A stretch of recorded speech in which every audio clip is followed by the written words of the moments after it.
মধ্যরাতে ইসরায়েলের ক্ষেপণাস্ত্র কাঁপিয়ে দিয়েছিল ইরানের রাজধানী তেহরানকে।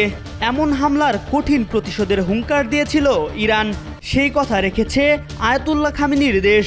অপারেশন ট্রু প্রমিজিং 3 এর মধ্য দিয়ে ইসরায়েলি হামলার প্রতিশোধ নিল ইরান। এমনকি এই হামলার ভয় পেয়ে বাংকারে গিয়ে লুকিয়ে থাকেন বেনিয়ামিন নেতানিয়াহু।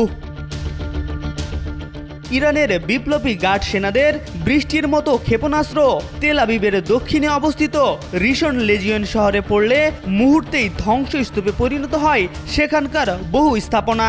আটকে পড়ে বহু ইসরায়েলি। আতঙ্ক ছড়িয়ে পড়ে পুরো তেল আবিব জুড়ে। এই ক্ষেপণাস্ত্র হামলায় বিভিন্ন স্থানে আগুন ছড়িয়ে পড়ে। গভীর রাতে ইরানের ভয়াবহ ক্ষেপণাস্ত্র ও ড্রোন হামলায় কম্পিত হতে থাকে ইসরায়েল। ইসরায়েলের হামলার জবাব দিতে কয়েক ধাপে ইসরায়েল ও জেরুজালেমে হামলা করে ইরান। এই হামলায় কয়েকটি মিসাইল ইসরায়েলের বাণিজ্যিক রাজধানী তেল আবিবে সরাসরি আঘাত হানে। দুদফায় পরিচালিত এই হামলায় এখন পর্যন্ত 4 ইসরায়েলি মৃত্যু এবং অর্ধশতাধিক হতাহতের খবর পাওয়া গেছে।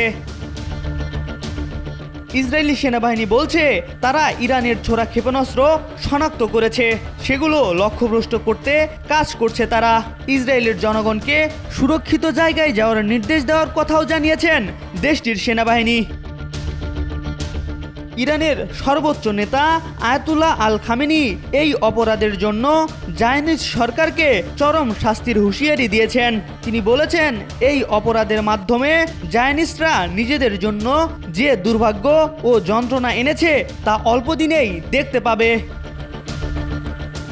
এদিকে ইরানের বিরুদ্ধে যুদ্ধজাহাজ পাঠাচ্ছে যুক্তরাষ্ট্র। ওয়াশিংটন পোস্টের এক প্রতিবেদনে এ তথ্য জানানো হয়।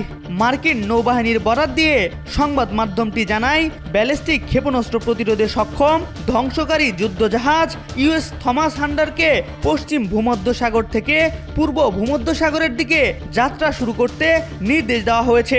এছাড়া আরেকটি ক্ষেপণাস্ত্র ধ্বংসকারী জাহাজকেও অগ্রসর হওয়ার নির্দেশ দেওয়া হয়েছে।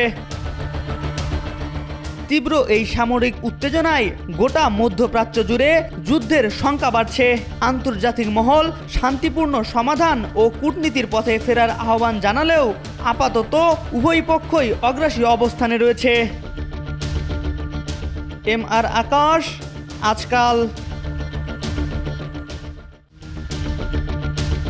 2019 সাল থেকে ইরানের বিপ্লবী গার্ডস বাহিনীর প্রধান হিসেবে দায়িত্ব পালন করছিলেন জেনারেল হোসাইন সালামি। ইরানের পরমাণু ও সামরিক কৌশল নির্ধারণে তিনি ছিলেন অন্যতম গুরুত্বপূর্ণ ব্যক্তি। তার নেতৃত্বেই ইরান আঞ্চলিক প্রভাব বিস্তারে একাধিক সামরিক কার্যক্রম চালিয়ে এসেছে। তবে মুহূর্তেই এক বিভীষিকার রচনা করল দখলদার ইসরায়েল। ইরানে চালানো ইসরায়েলের নজিরবিহীন হামলায় মারা গেলেন সালামি। শুধু সালামি নয়, ইসরায়েলের এই হামলায় মৃত্যু হয়েছে ইরানের 2 জন শীর্ষ পরমাণু বিজ্ঞানীর। এছাড়াও নিহত হয়েছেন সশস্ত্র বাহিনীর chief of staff major general Mohammad বাঘেরি এবং বিপ্লবী রক্ষী বাহিনীর জ্যেষ্ঠ কর্মকর্তা মেজর জেনারেল গোলাম আলী রশিদ। ইরানের রাষ্ট্রীয় গণমাধ্যম সহ একাধিক আন্তর্জাতিক গণমাধ্যম এসব তথ্য নিশ্চিত করেছে। 13 জুন ইরানের স্থানীয় সময় ভোর 3টার দিকে তেহরানে একাধিক বিস্ফোরণের শব্দ শোনা যায়। ইরানের রাজধানী তেহরানে পারমাণবিক ও সামরিক স্থাপনাকে মূল লক্ষ্যবস্তু করে একাধিক হামলা চালিয়েছে ইসরায়েল। ইসরায়েলের চালানো এই হামলার প্রাক্কালেই ইরানের প্রধান ইউরেনিয়াম সমৃদ্ধকরণ কেন্দ্র আগুনে পুড়ে গেছে।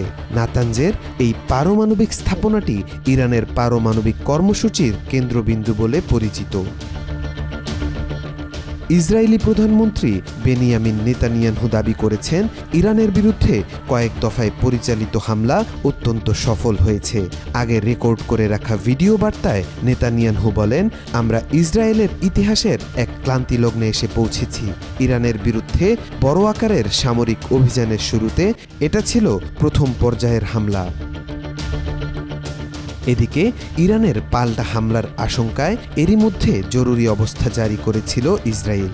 ইসরায়েলকে এই হামলার জন্য শাস্তি পেতে হবে বলে হুমকি দিয়েছেন দেশটির সর্বোচ্চ ধর্মীয় নেতা আয়াতুল্লাহ আলী খামেনি। তেহরান ও অন্যান্য শহরে ইসরায়েলি হামলার কয়েক ঘণ্টা পর খামেনি তার বক্তব্যে বলেন, জায়নবাদী শাসকদের জন্য ভয়াবহ শাস্তি অপেক্ষা করছে। খামেনির বক্তব্যের কয়েক ঘণ্টা পরেই ইসরায়েলে পাল্টা হামলা চালিয়েছে ইরান। গত কয়েক ঘণ্টায় ইসরায়েলে শতাধিক ড্রোন নিক্ষেপ করেছে দেশটি। ইসরায়েলি সামরিক বাহিনী আইডিএফ জানিয়েছে, এই ড্রোনগুলো কখন ইসরায়েলে পৌঁছাবে তা নির্দিষ্ট করা হয়নি, তবে পূর্বের হামলার সময় এই ধরনের ড্রোন কয়েক ঘণ্টা সময় নিয়েছিল। তাওফিকুল ইসলাম, আজকাল।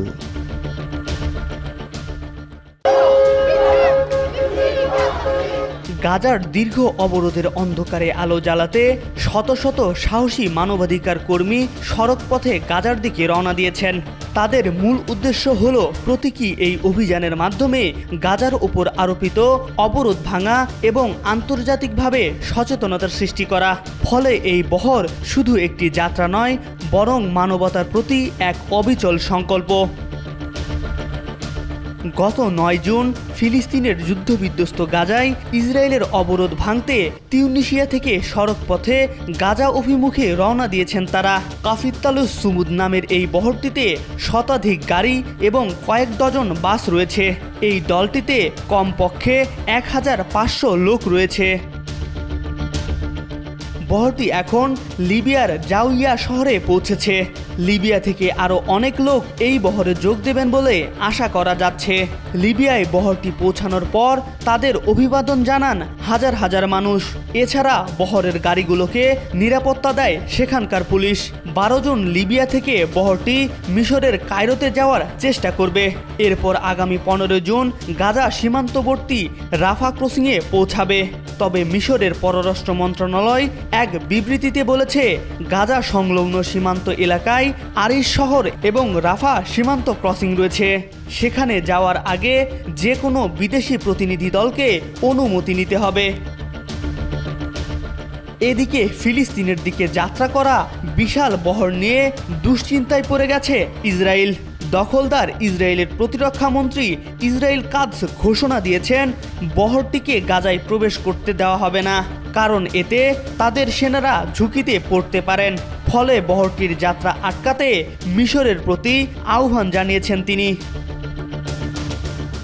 দখলদার ইসরায়েলের ২০ মাসের যুদ্ধের কারণে গাজায় খাদ্য সংকট দেখা দিয়েছে। তা সত্ত্বেও তারা সেখানে পর্যাপ্ত ত্রাণ পৌঁছাতে দিচ্ছেন না। গত সপ্তাহে গ্রেটা থানবার্গ সহ ১২ অধিকার কর্মী গাজার ক্ষুধার্ত ফিলিস্তিনিদের জন্য ত্রাণ নিয়ে ইতালি থেকে রওনা করেছিল। পরে জাহাজসহ তাদের আটক করে ইসরায়েলি বাহিনী। MR আকাশ, আজকাল।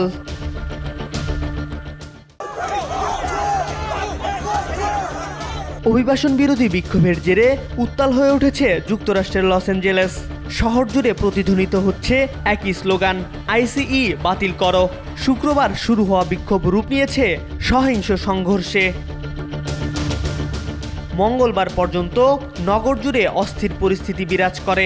এদিন প্রায় ২০০ জনকে গ্রেফতার করে পুলিশ, কিন্তু তাতেও কাজ না হওয়ায় এবার আরও কঠোর হচ্ছে ট্রাম্প প্রশাসন। ৫ দিনেরও বেশি সময় ধরে বিক্ষোভ, সহিংসতা ও লুটপাট চলার পর শহরটির কেন্দ্রস্থলে কারফিউ জারি করা হয়েছে। ১০ জুন রাতে লস অ্যাঞ্জেলেস শহরের মেয়র ক্যারন বেস ঘোষণা দেন, রাত ৮টা থেকে পরদিন ভোর ৬টা পর্যন্ত নগরীর ২.৫ বর্গ কিলোমিটার এলাকায় কারফিউ কার্যকর থাকবে। পরিস্থিতি অনিয়ন্ত্রিত থাকলে এই কারফিউ আরও কয়েকদিন বলবৎ থাকবে বলে জানা গেছে। নগর কর্তৃপক্ষ শহরের বাসিন্দাদের মোবাইল ফোনে সতর্কবার্তা পাঠিয়ে কারফিউয়ের বিষয়টি জানিয়েছে। তবে যারা জরুরি চিকিৎসা সেবা গ্রহণ বা প্রদান করছেন কিংবা জরুরি বিভাগের কর্মী, তারা এই নিষেধাজ্ঞার আওতার বাইরে থাকবেন। এরই মধ্যে প্রেসিডেন্ট ডোনাল্ড ট্রাম্পের নির্দেশে কয়েকশো মার্কিন মেরিন সেনা লস অ্যাঞ্জেলেসে পৌঁছেছেন। এর পাশাপাশি ট্রাম্প নগর জুড়ে ৪,০০০ ন্যাশনাল গার্ড সেনা মোতায়েনেরও নির্দেশ দিয়েছেন। তবে ট্রাম্পের এমন সামরিক পদক্ষেপের তীব্র সমালোচনা করেছেন ক্যালিফোর্নিয়ার গভর্নর গ্যাভিন নিউজম। মূলত যুক্তরাষ্ট্রে তথাকথিত অবৈধ অভিবাসীদের ধরতে যে ধরপাকড় শুরু হয়েছে তা ব্যাপক বিক্ষোভ সহিংসতায় রূপ নিয়েছে। তবে এই বিক্ষোভ আর ক্যালিফোর্নিয়ার মধ্যে সীমাবদ্ধ নেই। এই বিক্ষোভ এখন দেশটির বিভিন্ন অঙ্গরাজ্য ও শহরে ছড়িয়ে পড়েছে। বিক্ষোভ চতুর্থ দিনে প্রবেশ করার সঙ্গে সঙ্গে বোস্টন, হিউস্টন এবং ফিলাডেলফিয়া সহ বিভিন্ন শহরে সহিংস চিত্র দেখা গেছে। ফলে পরিস্থিতি ক্রমশ উদ্বেগজনক রূপ নিচ্ছে বলে আশঙ্কা করছে স্থানীয় প্রশাসন। এম আর আকাশ, আজকাল।